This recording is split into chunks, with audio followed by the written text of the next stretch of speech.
નજર કરીશું Gujarat national highway માટે મોટા સમાચાર। કેન્દ્રીય માર્ગ પરિવહન મંત્રી નીતિન ગડકરી અને સીએમ ભૂપેન્દ્ર પટેલની એક મહત્વની બેઠક। અમદાવાદ વડોદરા એક્સપ્રેસ હાઈવે પર 8 લેન બનશે। વર્ષ 2027ના અંત પહેલા કામગીરી શરૂ કરી દેવામાં આવશે તો હાલના 4 માર્ગીય રસ્તાને 8 માર્ગીય રસ્તો કરવામાં આવશે। ધોલેરાથી ભાવનગર સુધી એક્સપ્રેસ વે પણ લંબાવવામાં આવશે। ધોલેરા ભાવનગર વચ્ચે 37 કિલોમીટરનું અંતર છે અને નવા રિંગ રોડ બનાવવા માટે પણ કેન્દ્ર સરકાર બજેટ આપશે। રિંગ રોડ માટે 50% રકમ કેન્દ્ર સરકાર ફાળવશે। વધુ માહિતી મેળવીશું સંવાદદાતા પાર્થ આપણી સાથે ફોનલાઈન પર જોડાયા છે। પાર્થ, કેન્દ્રીય માર્ગ પરિવહન મંત્રી નીતિન ગડકરી સીએમ ભૂપેન્દ્ર પટેલની વચ્ચે આ મહત્વની બેઠક, કેટલાય મહત્વના નિર્ણયો લેવાઈ શકે છે?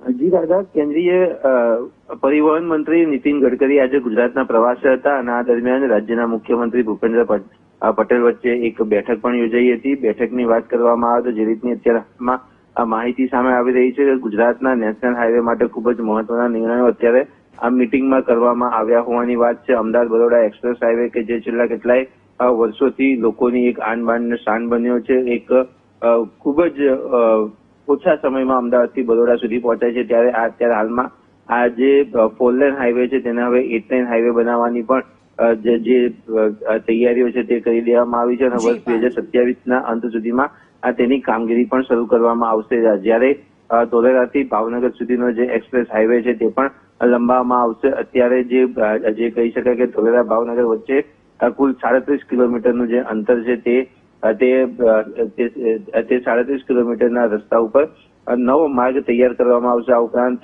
અનેક શહેરોમાં નવા રિંગ રોડ પણ તૈયાર કરવામાં આવશે। ખાસ વાત કરવામાં આવે તો જે પણ પ્રોજેક્ટ મૂકવામાં આવશે તેમાં 50% રકમ કેન્દ્ર સરકાર પણ ફાળવશે। જી, આભાર આપનો તમામ વિગતો સાથે જોડાવા બદલ।